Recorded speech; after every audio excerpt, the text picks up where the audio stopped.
집에서 힘드는 이유가 가족이 협조가 안 돼가지고.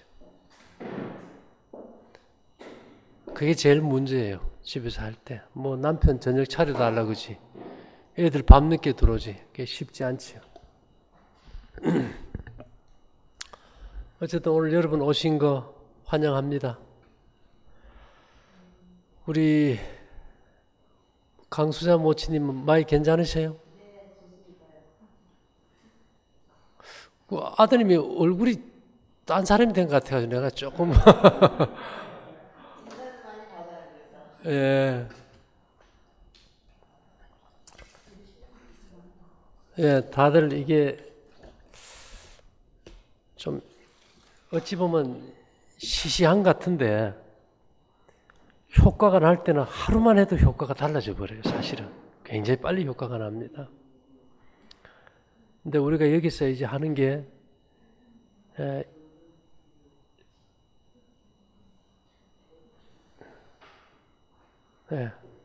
인체 생리학이라는 거예요. 의사가 의학을 연구하고 약사가 약학을 연구하면 이거는 우리가 하는 건 이제 인체 생리학이라는 건데 우리 몸은 70억의 몸의 구조가 똑같고요. 그 법칙과 질서가 똑같아요. 이게 내가 나면 다른 사람도 나고 내가 안 나면 다른 사람도 안 나요. 근데 대부분의 사람들은 자기가 효과 보지 못한 걸 다른 사람들이 해보라 그래. 그건 도움이 안 돼, 그죠? 이것은 우리가 하는 삶에 한번 동참해 보시오 얘기입니다. 그러니까 이건 사실은 굉장히 또 어떤 면에서 효과가 강력하게도 나타나요. 그래서 이제 우리가 이제 자연 치유라는 거, 자연 치유의 첫째는 나를 좀 믿어주자. 내 몸 안에 내 몸을 치유하는 능력을 하나님이 집어넣어 놓으셨다는 걸 일단은 믿어줘야 돼요. 근데 환자가 돼가지고 외부에서 누가 뭐 좋다고 하면 자꾸 찾아나가잖아. 그죠? 그는 이미 내 몸의 신뢰를 잃어버린 거예요. 그럼 우리가 그렇잖아요. 여기 컴퓨터 잘하는 사람이 있는데 옆에 두고 다른 사람한테 전화해가지고 당신 컴퓨터 좀 할 줄 알아? 내 이거 문제인데 좀 도와줄 수 있어? 이러면 옆에 사람이 기분 나쁘겠어요? 기분 좋겠어요? 아주 기분 나쁘거든. 내 몸도 그래요. 내 몸을 내가 스스로 회복하고 치유할 수 있는데 내 생각이 내 몸을 안 믿어줘. 그러니까 내 몸도 치유할 기분이 안 나버려요. 그래서 첫째는 내 몸 스스로가 나를 회복할 수 있다고 내가 자신을 믿어주는 거. 거기서부터 이제 자연치유가 이제 시작이 되고요. 그 다음에 이제 두 번째 핵심 요소는 어디가 아프고 이상이 있고 거기에 대해서 신경 좀 끄라는 거예요. 왜냐? 피가 몸을 고쳐요. 위장에 뭐가 좋고 간에 뭐가 좋고 신장에 뭐가 좋고가 아니다 이 말입니다. 근데 사람들은 내가 혈압이 있고 당뇨가 있고 뭐 간에 이상이 있고 계속 거기에 초점을 맞춰요. 그렇게 해서 간에 좋은 거, 신장에 좋은 거, 혈압에 좋은 게 들어가면 들어갈수록 피를 망가뜨려 버려요. 참 이상하죠? 우리가 이런 말을 해요. 건강을 위하여 건배를 하잖아. 그죠? 건강을 위하여 건배를 하고 술을 마시면 건강을 해칠까요? 예. 위하여 하는데 건강을 해쳐버려요. 그래서 일단은 어떤 경우든 피에다 초점을 맞추자. 피검사 하나로 647가지 병을 찾아내요. 대단한 거지, 현대의학이. 그래서 우리가 현대의학을 진단의학의 발전이라고 합니다. 근데 여기에 함정이 있어요. 사람들은 병 이름을 잘 붙이고 병을 잘 찾아내니까 병 치료도 잘할 것이다. 그건 착각이에요. 한국 사람이 앓는 병의 종류가 한 12,400여 가지 돼요. 꽤 많지, 그죠? 근데 우리가 병이 하나에 약이 1000가지, 10,000가지라는 논리의 잣대를 대버리면 이건 답이 없어요. 약도 없고. 그래서 어디가 아프든 무슨 병이든 피에다 딱 초점을 맞춰요. 그래서 성경에 하나님은 육체의 생명은 피에 있습니다. 피가 생명과 일체라. 그래서 여기서 하는 일은, 우리가 하는 일은 어떻게 하면 좋은 피가 만들어지고 잘 순환되게 할까? 그게 목적입니다. 그죠? 그래서 이제 피가 되는 구성 원소를 찾아보면은 첫째가 우리가 흔히 말하는 것이 음식이 피가 되고, 피가 뭐 돼요? 살이 되고, 음식이 피가 돼요. 그 음식이 피가 되는데 조건이 붙습니다. 음식을 소화하는 소화기관은 입에서 항문까지가 10m예요. 근데 이 소화를 위해서 우리가 반드시 기억해야 될 것은 내 몸 안에 어떤 음식의 소화액이 나오는지 잘 알아야 돼. 그렇지, 그죠? 내가 타는 자동차가 휘발유를 먹고 사는데 값이 비싸다고 우리가 경유를 넣거나 맹물을 넣으면 갑니까? 못 가버려요. 똑같아요. 그래서 우리가 어떤 경우든 소화기관에 맞는 음식을 잘 넣어주자. 그래서 우리가 먹는 음식 중에서 채소라는 섬유질이 있고요. 육류나 생선의 단백질이 있고요. 그 다음에 곡식의 탄수화물이 있고요. 또 과일이 있고 당분이 있어요. 이것들을 우리 몸에 이제 소화기관에 적응을 시켜보면 첫째로 우리가 건강식이라고 하는 채소 소화액은 입에서 항문까지 아무리 뒤져봐도 전혀 안 나와요. 0%예요, 0%. 근데 우리가 건강식 하면 뭐 좋다가 많이 먹어요? 썩어버려요. 어떻게 썩을까요? 질소가 많은 거는 부패가 빨라요. 그래서 배추, 무 여름에 야적 해놓은 데 가면 썩을 때 냄새 독하지요. 그냥 썩어서 변도 냄새 나고 구리고 깨서 차죠. 그래서 소화기관이 채소나 이런 걸 많이 먹으면 위벽이 자꾸 얇아져 버려요. 생채소 금해야 되겠죠, 그죠? 그래서 채소를 익히면 질소가 반 이상 소실되고, 이제 말린 나물들은 질소가 완전히 소실돼서 부패가 없어요. 그래서 말린 나물이 제일 좋다고 봐야 되겠죠. 그 다음에 이제 사람의 소화기관은 우리가 어떤 경우든 곡식을 가장 완벽하게 소화합니다. 인간의 주식이 곡식이에요. 옛날에 지게 지고 농사 질 때 농사꾼들 밥그릇 봤어요? 우리 어릴 때 보면요. 막 사기 그릇도 그렇고 녹그릇도 막 밥그릇이 있다만 해요. 근데 사실은 그 안에 들어가는 밥보다 위에 올라오는 밥이 더 많았어요. 요즘 사람들 지게 지고 그만큼 일하라고 하면 할 사람이 있을까요? 아무도 없거든요. 이 인체의 에너지원은 곡식을 통해 들어간 당분이 에너지원이지 다른 게 아니라는 거죠. 그 다음에 우리가 이제 단백질에 대해서 요즘 사람들 생각이 내 몸이 단백질이니까 단백질을 먹는다. 이게 무슨 말인가 하면은 단백질의 원료는 단백질이 아니고 아미노산이에요.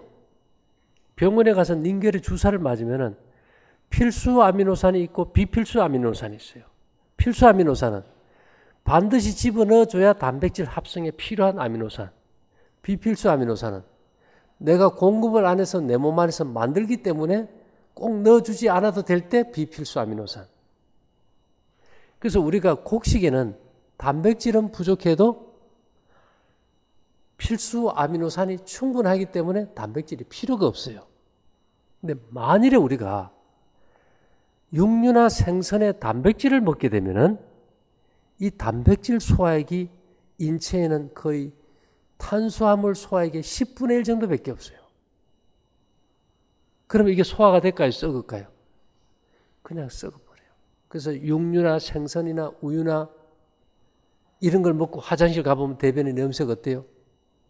썩는 내가 나버려요. 그 정도 썩어서 냄새 나는 걸 식탁 위에 올려놓고 안 먹으면서 먹어서 썩히고 있다는 거죠. 그죠? 그래서 썩은 독소가 장의 점막을 손상하면 용종이 생기고 더 깊이 들어가서 임파성을 상하면 이제 선종이 생기고 그게 이제 암의 전 단계라고 하죠. 그래서 이 변에 아마 냄새가 난다면 문제가 커요. 대변을 손으로 주물러도 구수한 향이 나야 돼요. 냄새가 없어야 된다 이 말입니다. 근데 요즘 대변 봐가지고 냄새 안 나는 사람 몇이나 될까요? 그러니까 이 전부 다 심각한 문제라는 거지. 그 다음에 이제 단백질이 들어가면 소화 기능이 없으니까 부패가 일어나면서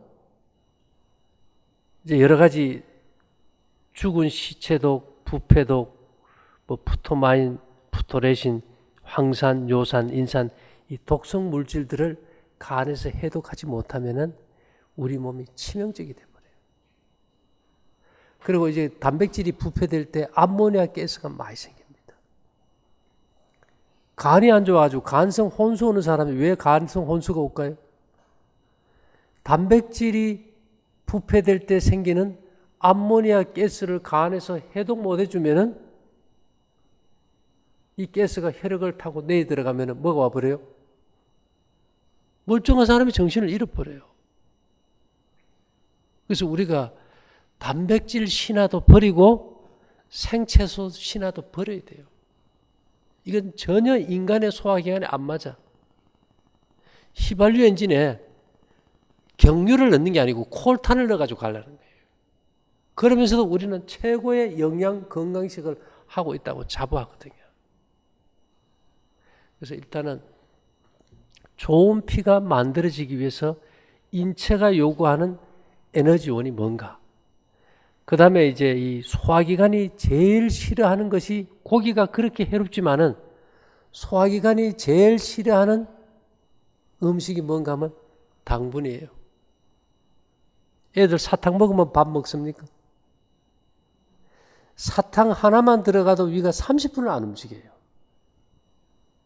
뭐 매실이고 뭐 이런 거 해가지고 요즘 막 설탕 넣어서 담아 넣지요. 그 당분이 들어가면 위가 서버려요. 아, 우리 집에 뭐 귀한 토종꿀이 있다고 먹어보세요. 조청이고 토종꿀이고 먹고 나면 배만 뻥뻥해져 버려요. 그래서 우리 사모님이 위장이 안 좋으시면 집에 꿀 있어요? 다음에 올 때 저희한테 가져오세요. 예. 절대 먹으면 안 돼. 제일 해로운 거예요. 그 다음에 이제 해롭다는 말은 상대적인데 정말 육체 노동을 해서 이마에 땀을 많이 흐리고 에너지가 한계를 만날 정도로 열심히 일하는 사람은 도움이 되지만은 요즘 더우면 에어컨 틀어, 추우면 난방해. 이런 사람들에게는 꿀이고 설탕이고 당분은 전혀 도움이 안 돼. 오죽하면 그것이 얼마나 해로우면 단 것을 먹으려면 차라리 고기를 먹어라. 고기를 먹으면 암에 걸릴 확률이 10배는 높지만은 그거보다 더 해로운 게 뭐예요? 단 음식이에요. 단 음식. 애들 초콜릿이고 먹고 막 먹잖아. 그죠? 그러다 보면 그게 단 것이 들어갈수록 그것을 빨리 근육 속에 밀어넣으면서 혈액 속에 당분이 부족해서 뇌에 에너지가 공급이 안 돼가지고 왜 이래? 저혈당이 와버려요.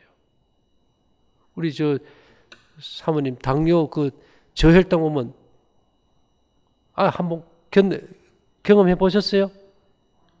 막 사지가 떨리고 막 어지럽고 막 힘들어지잖아요.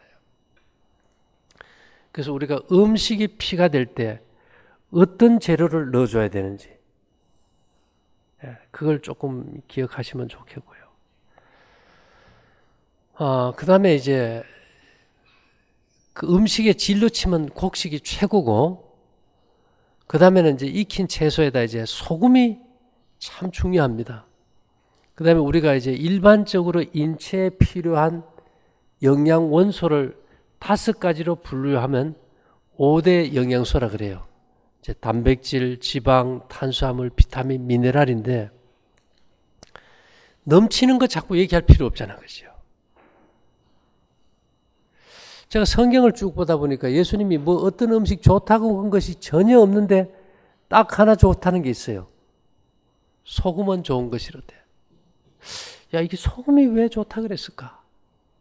가만 봤더니만 사람 몸의 호르몬 대사와 병을 이기는 면역 기능에 가장 중요한 영양소가 미네랄이에요. 이 미네랄은 금, 은, 동, 아연, 구리, 몰리브덴 우리가 알 수 없는 수많은 미량 금속 원소인데요. 이것이 우리 몸에 90여 종이 있어야 돼요. 원래적으로는 인간이 밝히지를 못해서 108개여야 된다는 얘기입니다. 그래서 이 금속들의 파장이 다 안에서 인간의 어떤 감정에 영향을 미치기 때문에 스님들의 염주가 몇 개인지 압니까? 108번뇌가 거기서 나오고. 근데 이 90여 종 원소 중에서 86가지가 바닷물에 있다고 밝혔어요. 86가지가. 그래서 바닷물로 만든 천일염이 중요할까요? 굉장히 중요해요. 그 다음에 또 하나 소금을 먹어야 되는 이유는 다들 저염식 하라 그러잖아. 그죠? 과연 저염식이 좋은지 짜게 먹는 게 좋은지. 우리 몸에는요. 세균, 바이러스, 곰팡이, 기생충이 천여 종이 한 1kg씩 살아요. 그래서 우리가 죽는 순간부터 몸에서 부패가 일어나요. 우리 안동 강고등어 먹어봤어요? 사모님 안동 강고등어? 강고등어는 뭐에다 점여놓은 겁니까? 통이 안에서 고등어를 잡아가지고 영덕 재 넘어오다 보면 이게 상해요. 그럼 겨울에서 배 짜게 가지고 소금을 내놔요. 부패를 막는 방부제가 소금이에요. 내가 70kg 나가면 70%가 물입니다. 77이 49 하면 거의 한 50kg가 물이겠죠, 내 몸에. 그 50kg 중에 0.9%가 소금이에요. 그래서 병원에 가면 0.9% 소금물 주사가 닌게르 주사입니다. 그럼 450g의 소금이 있어야 내 몸의 방부 기능이 살아나요. 그래서 제가 어릴 때 제일 맛있었던 음식이 이 코예요, 코. 코 맛있어요, 안 맛있어요? 그 짭짤한 그 맛이 아주 맛있었던 것 같아요. 근데 우리 가래 맛도 어때요? 가래 맛이. 가래 맛도 짜요. 가래나 코가 뭔가 하면 고름덩어리예요. 내 몸에 백혈구 죽은 시체예요. 이 고름이니까 이 균이 염증을 못 일으키기에 방부 처리를 해야 되겠죠. 그죠? 그래서 코 맛이나 가래 맛은 짜요. 그래서 우리 몸에 이제 소금이 기준치 이하로 떨어져 버리면은 방부 기능이 사라져 버려요. 그래서 소금이 부족하다는 신호가 가장 빨리 옵니다. 벨 소리가 어떻게 올까요? 배에서 꿀꿀꿀꿀 소리 나는 게 내 몸에서 소금 부족 신호벨이에요. 소금이 부족하면 위도 안 움직여요. 소화력도 약해지고. 왜요? 소금이 안 들어가면 소화기관에 물을 흡수를 못하게 되기 때문에. 그래서 이게 염분이 부족한 사람은 이 내 몸에서는 이제 지금 내 주인이 뭔가 생각이 잘못돼 가지고 소금을 안 먹는다. 이게 어떻게 하면 좋으냐? 이런 이제 메시지가 전달돼요. 그래 되면 내 몸에서는 다른 방부제를 찾아서 먹게 만들어라 이렇게 나와요. 자, 소금이 방부제인 반면에 설탕도 방부제입니다.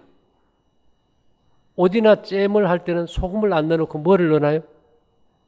설탕 부으면 안 상해요. 설탕이 강력한 방부제예요. 그래서 몸 안에 독소가 많을 때는 부패를 막기 위해서 지방으로 축적이 돼요. 고농축 당분이 지방입니다. 곡식도 탄소고 설탕도 탄소고 지방도 탄소인데 지방이 최고 고농축 탄소예요. 그래 되니까 내 몸에서 소금이 안 들어오니까 다른 방부제를 찾기 위해서 자꾸 입맛이 땡기게 하는 게 뭔가 하면 단 음식이에요. 나는 왜 그런 것이 건포도는 떡이 그렇게 맛있고 꿀이 맛있고 단 과일이 맛있다. 나는 그것이 없이는 못 살 것 같아. 이런 사람은 지금 몸에서 뭘 찾고 있어요? 소금 대신 다른 방부제를 찾아요. 또 사람들이 또 자꾸 술을 찾죠. 왜요? 더덕이나 인삼은 술이 너무 만성하죠. 그래서 소금, 설탕, 알코올이 3대 방부제예요. 배에서 꿀꿀 소리 날 때 있어요? 뭐 부족일까요? 뭐 부족인 것 같아요? 소금 부족이에요. 우리 사모님은 뭐에 걸려 넘어졌느냐? 다 잘했는데 이 뇌에 이제 입력된 것이 저염식이 좋다는 것이 딱 고정관념에 갇혀 있어요. 그걸 편견이라 그래요. 편견을 우리가 뭐에 비유하는가 하면 쥐에다 비유해요. 쥐 알죠? 쥐. 쥐는 뭘로 잡았어요? 옛날에요? 쥐 본드 나오기 전에 다 쥐틀로 잡았잖아요. 그죠? 편견은 쥐고 마음은 쥐덫이에요. 쥐가 들어오는 걸 쥐덫이 딱 잡으면 놔줘요? 안 놔줘요? 안 놔줘요. 사람은 맨 처음 딱 들어온 것이 내게 편견이 돼버리면 그것을 기준으로 모든 걸 판단해요. 그러니까 잘못된 정보도 마찬가지입니다. 그래서 그걸 가지고 딱 잡고 누가 짜게 먹으라 그래도 나는 항상 저염식이에요. 소금이 안 들어가면요, 신경의 전기도 안 흐르고 근육도 안 움직여요. 그래서 소금이 부족한 사람은 손발이 저려요. 팔다리에 쥐가 나요. 쥐 날 때도 있어요. 많이 부족하면 이게 쥐가 나요. 그래서 우리가 이 이마에 땀이 흘러야 짠 것도 맛있지, 그죠? 요즘은 땀도 안 흘리고 가만히 있으니까 저녁 먹고 만큼 먹으니까 이제 싱겁게 먹으라 그러는데, 우리가 저녁을 굶고 열심히 운동하고 활동하는 사람은 좀 간간하게 먹어야 염분이 보충이 되겠죠, 그죠? 소금은 방부제 역할을 하고 미네랄 공급을 통해서 면역력과 호르몬 대사에 아주 지대한 영향을 미친다는 겁니다. 자, 그런데 이제 이 미네랄이 소금에서만 100% 공급이 안 돼요. 그런데 이 미네랄이 충분히 공급되면은 호르몬 대사가 잘 돼서 갑상선도 없고요, 엄마들이 아기도 잘 놓고요, 그러니까 임신도 잘 되고요, 젖도 잘 나와요. 요새 임신이 잘 됩니까? 젖이 잘 나와요? 골반이 잘 벌어져요? 전부 배갈라요. 이거 뭘까요? 호르몬 대사에 문제가 생겨버렸어요. 이게 미네랄의 문제예요. 그런데 이 미네랄은 여러 가지 이름을 가지고 있어요. 광물이란 이름도 가지고 있고. 그래서 우리나라에서 처음 소금법을 제정할 때 이 소금을 말입니다. 천일염을 농식품사업부에서 관리한 것이 아니고 광물공사에서 관리를 했어요. 왜? 소금은 전부 광물이니까. 그러다가 이 프랑스 게랑드 갯벌 소금이 들어와서 우리나라에 막 비싸게 팔리니까 그때 이제 몇 년 안 됐어요. 광물자원공사에서 농식품부로 옮겨가지고 지금 천일염이 좋다고 신한 천일염 막 떠들고 있잖아요. 그런데 이 미네랄은 나무나 이런 짚이나 타서 재가 돼야만 분리돼서 나오기 때문에 불탄 재회자를 써서 이게 회분이라는 말이 있어요. 회분. 즉 광물이지요, 회분이지요. 또 아주 우리 몸에 적은 양으로서 지대한 영향을 미치기 때문에 미량 원소라 그러게 돼요. 또 영어로는 미네랄이라 그러기도 하고. 그런데 이것이 요즘 왜 부족한가 하면, 저희들 어릴 때는요, 다 농경 시대에 나무 떼고 집 떼고 밥해 먹고 난방해서 그 제가 농토에 갔을 때는 우리 어머니 세대는 미네랄이 풍부해가지고 이 뼈가 튼튼해서 일도 잘하고 대사 기능이 좋았어요. 요즘 농사 지어가지고 그 제가 농토에 가는 집이 있습니까? 태워가지고 없어요. 그러면서 산업사 하게 되면서 농토에 있는 미네랄 다 뽑아 먹어버렸어요.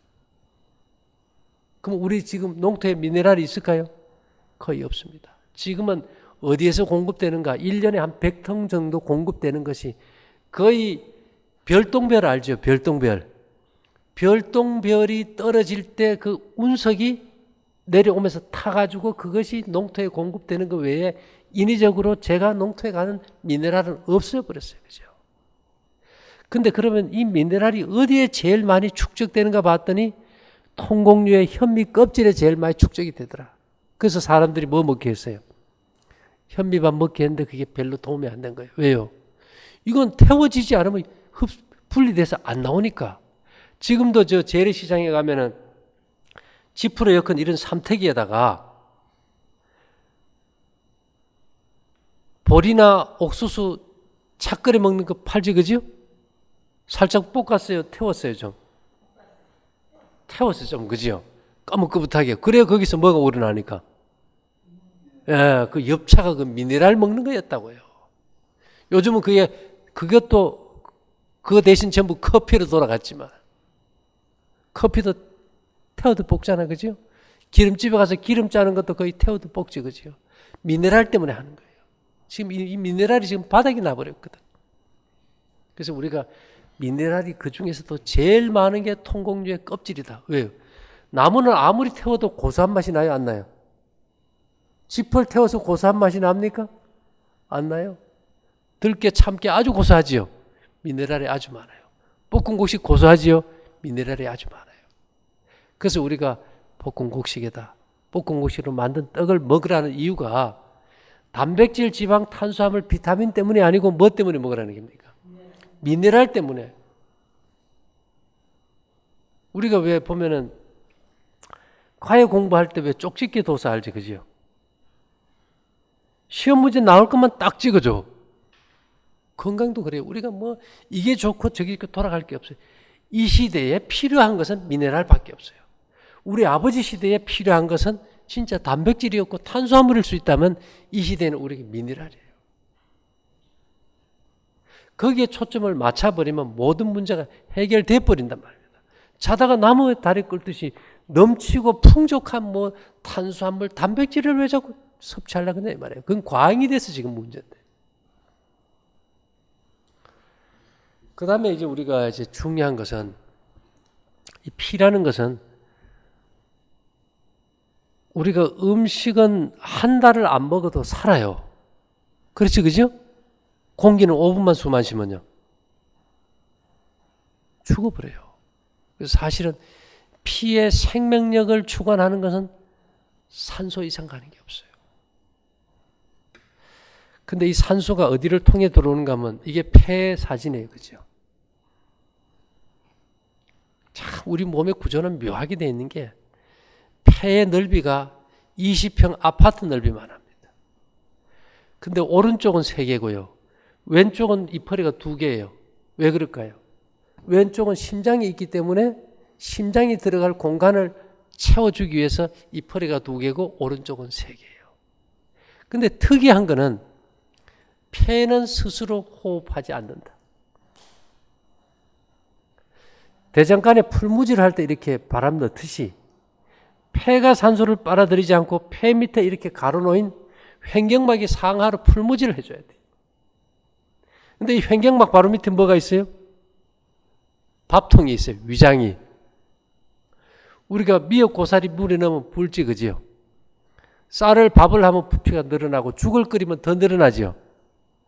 그래서 우리가 이 음식을 먹고 나면 배가 점점 불러 들어오듯이 저녁에 인체가 회복될 때 대량의 산소가 필요한데 저녁에 이 위장에다가 음식을 가득 채워놓으면은 횡격막이 운동이 될까요? 안 될까요? 우리 사모님 밥 먹고 금방 뛰면 뛸 수 있어요? 왜 못 뛸까요? 이게 횡격막이 운동이 안 돼 버리니까. 그래서 저녁 먹으면 뭐가 문제인가 하면 뭐 소화 문제를 떠나가지고 산소가 안 들어가요. 이거는 치명적이에요. 위장이 보통 위에 6시간 머문다면은 해가 6시, 7시 진다면요. 6시간 머문다면 2시 전에 최소한 식사가 끝나줘야 돼요. 이 원칙이 깨져버리면 회복은 안 돼버려요. 몸에 산소 부족해서 제일 먼저 오는 게 뭔지 압니까? 우울증이에요. 우리가 왜 여기 왔는데? 다 몸이 아파 온 게 아니고 우울증 때문에 왔어요. 우울증이 뭐죠? 심리적 불안요. 왜? 내가 이러다 병들어 죽을까 봐. 그 불안의 원인이 뭔데요? 몸에 산소 부족. 산소 부족의 원인이 뭔데요? 저녁 먹어가지고. 그렇잖아요. 대부분 요즘 사람들은 어디가 아픈 것보다도 건강 염려증이 더 큰 병이다 이 말입니다. 그것의 기본 핵심은 산소인데 저녁마다 음식을 먹어버리면 호흡이 안 돼서 산소가 안 들어온다 이 말이에요. 그래서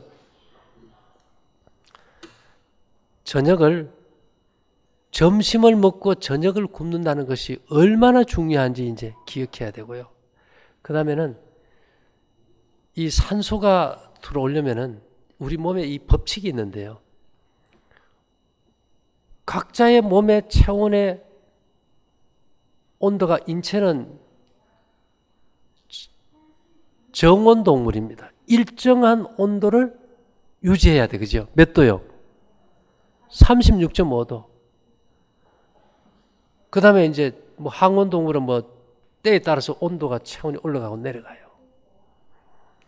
근데 여기서 이제 핵심이 뭔가 하면 36.5도 이상 체온이 점점 올라가면 내 몸의 70%인 50kg의 물이 팽창이 시작돼요. 물은 온도가 높아가면 부피가 늘어나서 세포가 터져서 죽게 되지, 그지요? 그래서 인체는 체온이 올라가면은 열을 낮추기 위해서 땀구멍을 열어요. 그래서 더우면 우리가 뭘 흘립니까? 땀을 흘려서 몸에 열을 빼줘요. 땀구멍을 다 열면 둘레만도 10m입니다. 10m. 지름이 얼마나 크겠어요? 이만한 이 원통으로 쫙 열어나가는 거예요. 그러면서 어떤 현상이 생기는가 하면 내 몸에서 열을 내지 않기 위해서 폐를 닫아요. 왜요? 연탄 피울 때 방에 불구멍이 폐거든. 산소가 들어가는 폐의 구멍이요. 한 3억 내지 5억 개인데 얘들은 피부는 더우면 열리고 추우면 닫혀요. 열을 안 뺏기려고. 반대로 폐는요. 더우면 닫혀요. 산소가 들어가서 에너지를 태우지 않기 위해서. 더우면 폐는 닫혀요. 피부는 더우면 열리고. 어떻게 아느냐? 목욕탕 가가지고 뜨거운 물 속에 들어가 있으면 가슴이 어때요? 답답해요. 자, 뜨거운 물로 인해서 몸에 체열이 올라가서 내 몸에 세포가 터져 죽을 지경이 되니까 땀구멍은 열어서 땀을 내면서 산소가 못 들어가서 에너지를 태우지 못하게 폐를 닫아버려요. 그래서 뜨거운 물 속에 들어가 있으면 가슴이 답답하고 막 깔아지고 미칠 것 같고 일어서 나면 핑하고 어지러워요. 뭐 부족으로요? 산소 부족으로. 그래서 족탕, 각탕,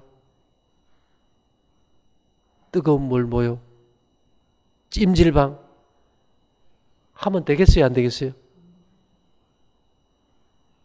이거는 죽음으로 끝나는 길이에요. 알고 나면 도저히 할 수 없는 걸 우리가 연습하는 거예요. 뭐 하려고? 죽으려고 연습하는 거예요. 그래서 우리 몸은 차다는 신호가 오면은 폐를 열어줘요. 그래서 우리가 등산 가다 올라가다가 숨 찰 때 막 신발 양말만 벗어둬도 가슴이 어때요? 아, 발이 차면 폐는 폐를 좀 열자. 딱 열어줘요. 그래서 항상 맨발로 다닐 때 폐가 열려서 산소가 잘 들어가고 기분이 상쾌하고 우울감이 없어지겠죠. 그래서 내가 지금 폐가 열렸는지 닫혔는지 어떻게 아느냐? 산에 올라갈 때 숨 찬 사람은 무조건 폐가 다 닫혀 있어요. 한두 달만요. 찬물로 맨발로 다니고 찬물로 발 씻고 지내다가 산에 올라가 보세요. 숨이 차는가 안 차는가. 아무리 급경사에 산을 올라가도 힘은 딸려도 숨은 차면 안 돼. 근데 우리는 힘 딸리기 전에 뭐부터 차요? 숨부터 차요. 폐를 다 닫아버렸어요. 폐를 닫은 제일 큰 원흉이 뭔지 압니까? 뜨거운 방에 등 지져가지고요. 뜨거운 방에 등을 지지면 어떻게 될까요? 계속 등이 열받겠지요. 그럼 폐가 어떻게 될까요? 다쳐요. 우리 어릴 때 할머니, 할아버지들 소죽 끓인 방에 매일 등장을 지지니까 이 폐가 오그라들고 오그라들다 나중에는 쭈그러들어요. 기관지도 말라 비틀어져 버리고. 그래서 천식이 많고 나이 들면 폐는 풍선이거든요. 이거 찌그러들어 보니까 등이 어떻게 될까요? 척 굽어가지고 지폐 짚고 다니는 이유가 지게 져서 그런 게 아니고 등짝 구워가지고. 요즘 전부 다 등을 떳떳하게 자잖아요. 그죠? 절대 그러면 안 된다 이 말입니다. 이 생각이 원하는 거하고 몸이 원하는 거하고는 정반대예요.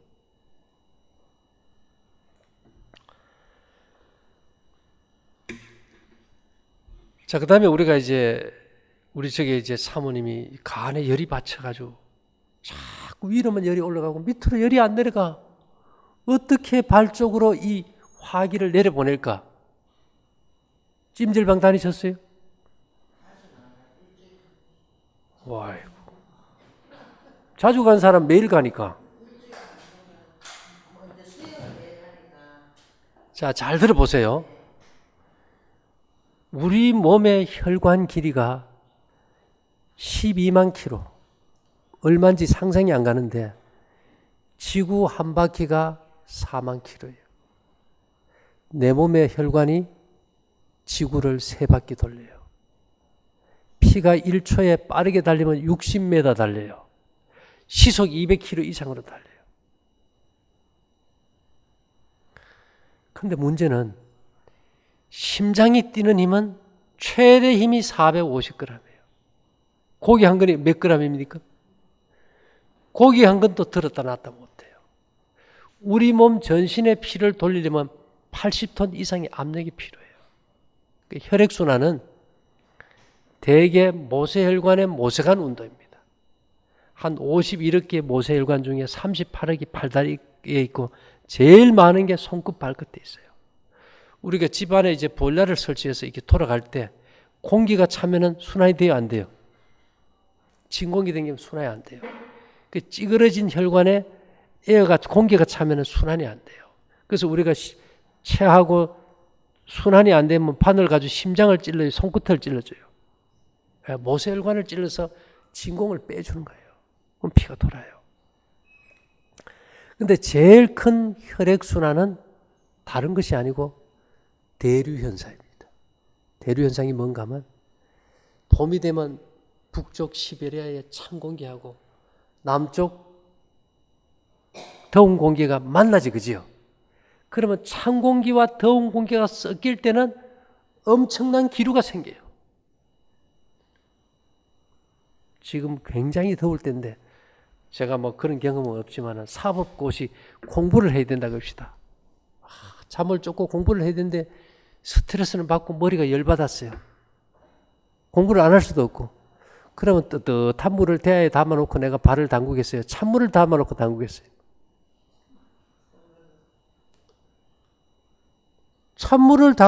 물에다 발을 담그면 왜 머리가 식어질까요?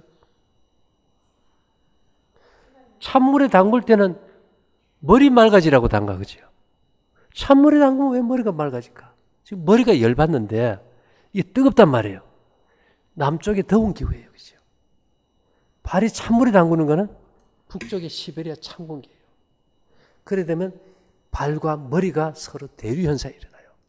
발에 찬 냉기는 어디로 가요? 머리로 가요. 머리에 열받은 피는요, 발로 가버려요. 뭔 말인지 이해됩니까? 두한종렬이란 말은 머리를 차고 발을 뜨겁게 하는 게 아니고 머리를 차고 발을 뜨겁게 만들어주는 방법이에요. 자, 우리가 손실이라고 우리가 따뜻한 걸 하잖아, 그죠? 더우면 찬 걸 대고 차면 덥게 되고 이걸 우리가 역종요법이라고 그래요, 치료에 있어서. 근데 그 다음에 동종요법은 뭔가? 더우면 더 덥게 하고 차면 더 차게 해버려요. 그러면 데워져요. 어떻게 해요? 우리가 찬물에 겨울에 막 맨손 맨발로 빨래하면 손발이 시리다 못해 끊어질 것 같지, 그죠? 근데 빨래 다 하고 나면 손이 어때요? 화끈화끈한 적이 일어나. 찬 걸 더 차게 하니까 내 몸에서 야, 저 손실에 큰일 났다. 빨리 피 좀 보내라 해서 피를 보내버려요. 계속 찬물에다 발을 담가주면 아이고, 야, 발이 시린데 저기 열 좀 보내. 어디에 열? 머리에 열. 그래서 이 머리에 열받는 피가 어디로 가요? 발로 가면 부부싸움 할 일도 없겠죠. 그러니까 우리가 늦었지만은 원리를 배워야 돼요. 이것을 언제부터 배워야 되느냐? 요람에서부터요. 엄마 뱃속에서부터 배가 나와서 훈련이 돼야 되는데 우리가 한 번도 안 배우고 내 멋대로 살다가 이제 막판에 병들고 늙어가면서 어떻게 해야 대책이 없는 거예요. 그죠? 그래서 원래 의사라는 낱말 뜻은 라틴어로 도세르, 교육자라는 뜻이에요. 근데 요즘은 의학의 지식이 인터넷과 어떤 매체의 발달로 인해 가지고 의사가 가진 지식이나 일반인이 가진 지식이나 평준화가 돼버렸어요. 그러니까 의사가 특별히 환자에게 말할 필요가 없어. 인터넷 들어가면 뭐 의사보다 더 많이 알아버려요. 그래서 의사들이 할 일이 없으니까 뭐만 해줘요?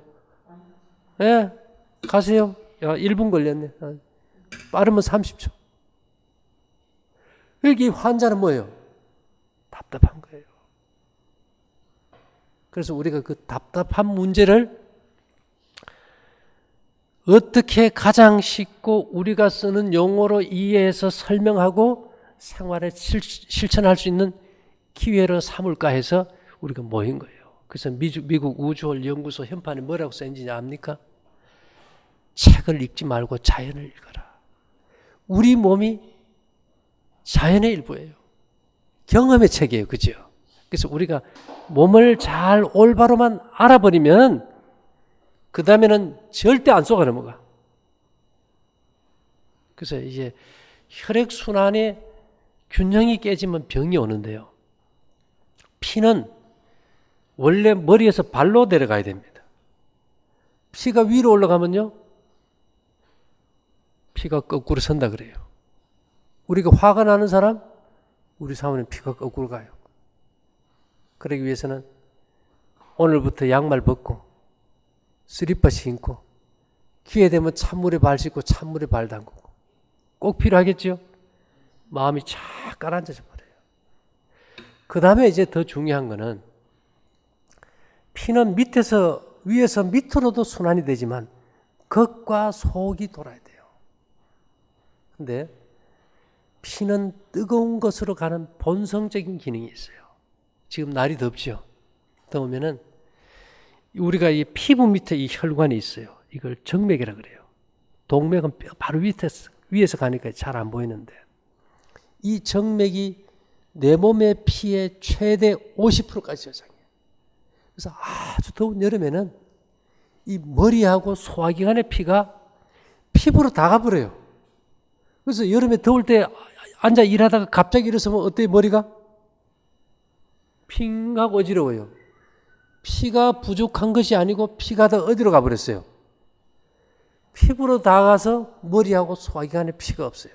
그래서 더운 여름에 우리가 찬 거 먹고 나면 덥다고 찬 거 먹고 나면 배탈 납니까? 속이 따뜻해집니까? 배탈 나고 설사 나버려요.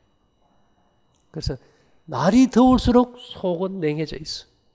머리에 피는 안 가서 기억력이 없어요. 그래서 이열치열이란 말이 무슨 말이에요? 더울수록 어떤 걸 먹어요? 따뜻한 걸 먹어요. 좀 이해되지, 그지요? 그렇게 해서 겉에 피를 속으로 당겨주고 그 다음에 겨울이 되면 찬 냉기로 인해서 밖에 혈관이 막 수축이 돼가지고 혈압이 터지면 언제 터집니까? 겨울에 터져요. 그러니까 머리하고 위장의 피를 피부로 당겨줘야 돼, 이때는. 어떻게 해야 될까요? 냉면 언제 먹는 건지 압니까? 함흥이나 평양 사람들이 추운 겨울에 얼음 숭숭 뜬 동치미에다 메밀국수 말아먹는 냉면 왜 겨울에 먹을까요? 피가 속으로 뭐 속이 열받아 타니까. 그래서 냉수 맛은 겨울에 진짜 냉수 맛이 나잖아요. 그래서 우리가 이제 속으로 간 피를 땡겨내기 위해서 매일 해야 되는 것이 혈압이 높은 사람들이 갑자기 찬물에 가면 혈압이 터져요. 위가 비었을 때는 안 터져요. 왜요? 위가 완충작용을 해주니까. 위와 안에는 붙어 있거든요. 그래서 그렇게는 못하더라도 일단은 찬물로 샤워를 하고 찬물 수건으로 피부가 붉게 되도록 문대줘야 돼요. 핵심은 뭔가 하면 피부가 어떻게 해요? 붉게 되도록. 붉게 됐다는 건 속의 피가 어디로 왔다는 거예요? 겉으로 왔다는 거예요. 매일 그걸 아침마다 해주면 어떻게 될까요? 겉의 피와 속의 피가 돌게 되겠죠. 물이 흐르다가 고이면 어떻게 돼요? 썩어버려요. 피도 썩어버려요. 그게 병이에요. 그러니까 수영하는 거는 좋은데 수영보다 더 중요한 것은 맨발의 청춘. 얼마나 중요하면 영화로까지 만들었어요. 영화 보셨어요 옛날에? 맨발의 청춘. 예, 꼭 그렇게 사시고 아침마다 찬물총 가지고 피부 딱 문대가지고 샤워 한번 해줘요. 그렇게 되면은 겉과 속이 피가 통하고 막힌 데가 뚫히면은 이제 혈압도 내려가게 되겠죠. 혈관에 압이 찬 건데 혈관을 뚫어줘야 되겠죠. 그리고 곡식 먹어가지고 곡식 속에 잿물이 아까 말했죠. 혈관에 기름때를 녹여가지고 통과시켜주고. 그래서 우리가 뭘 하더라도 이 기초가 굉장히 중요합니다. 이 기초가 없는데 뭘 자꾸 해봐야 도움이 안 돼요. 집을 지도 기초가 튼튼하면 그 위에 어떤 집을 다 골조만 나가놓고 부숴도 리모델링이 되는데 기초가 잘 안 된 집은 아무리 좋은 집도 무너져 버려요. 그래서 우리가 이제 1차 면역 기능, 내 몸 스스로가 내 몸을 회복할 수 있도록 기회를 주기 위해서 생활 습관을 바로 하는 것이 굉장히 중요하다는 거죠.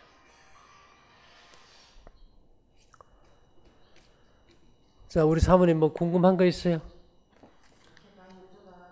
예, 아까 다 여쭤봤으니까. 우리 사모님은요?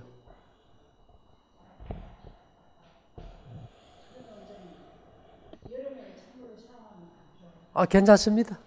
예, 겉과 속이 순환되는 거니까. 이제 겉에 찬물을 줄 때 특히 어떤 현상이 일어나는가 하면 피부 바로 밑에 교감신경절이 자극을 받는데요. 이 자극을 통해서 면역 기능이 살아나요.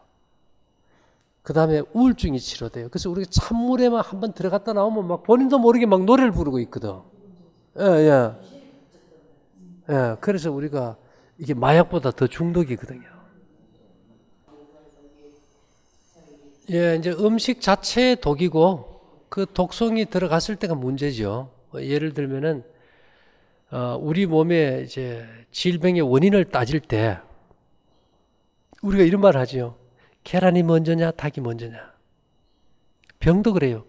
균이냐, 균이 번식하는 배양치냐. 자, 면역력이 살아있는 상태에서는 균이 아니고 균이 번식하는 배양체인 노폐물이 원인이었어요. 그래서 생리학에서는 균은 생명이 없는 병든 조직에 뿌리를 내린다. 그래서 우리가 이제 노폐물을 인체에 보면 간, 폐, 피부, 신장, 대장이 다 노폐물을 해독하고 배설하고 배출하는 기관이란 말입니다. 근데 이 노폐물을 언제 제일 많이 빼는가 하면 하루 종일 낮 동안 빼는 것에 10배를 밤에 빼요. 예를 들면은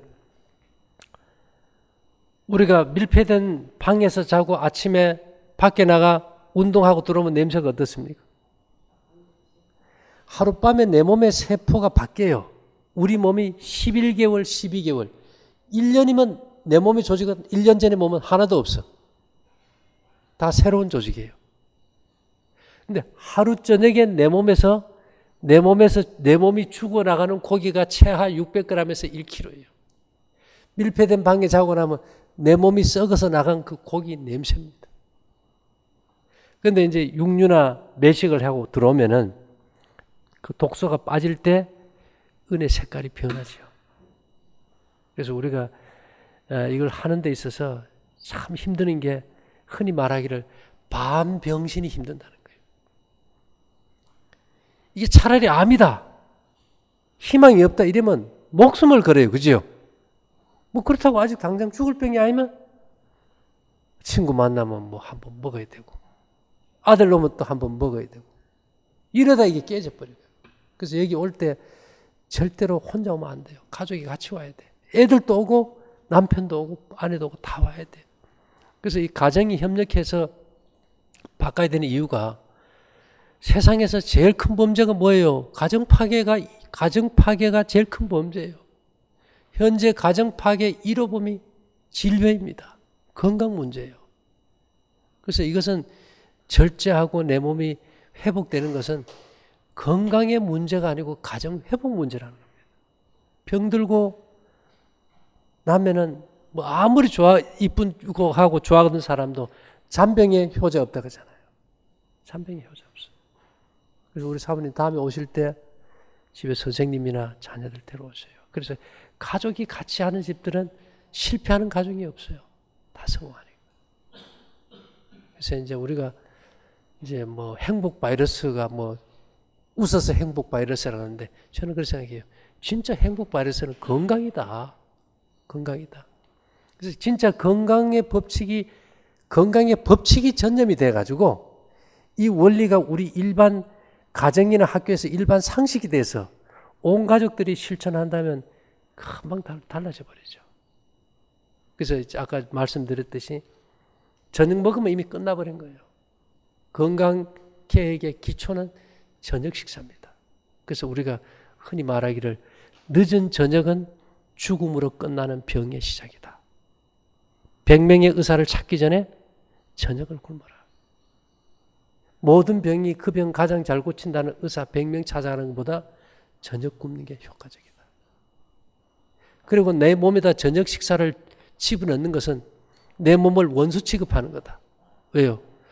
소련이 생리학이 제일 발달했어요. 의사들이 국가 공무원인데 뭐 백성들 바가지 씌울 일 없잖아요. 그래서 소련 속담은 아침은 잘 먹고 점심은 친구하고 나눠 먹고 저녁은 원수한테 주라. 근데 내가 저녁마다 먹는 거는 내 몸을 뭘로 생각하는 거예요? 죽어 없어질 원수로 생각하고 주는 거예요. 예, 우리가 유교 문화입니까? 그죠? 제사 지내는 민족이라고요. 중국 속담에 이런 말이 있어요. 아침은 하늘의 식사고 점심은 인간의 식사고 저녁은 귀신의 몫이다. 제사 지내고 자다 일어나 제사밥 먹고 속편한 적이 있습니까?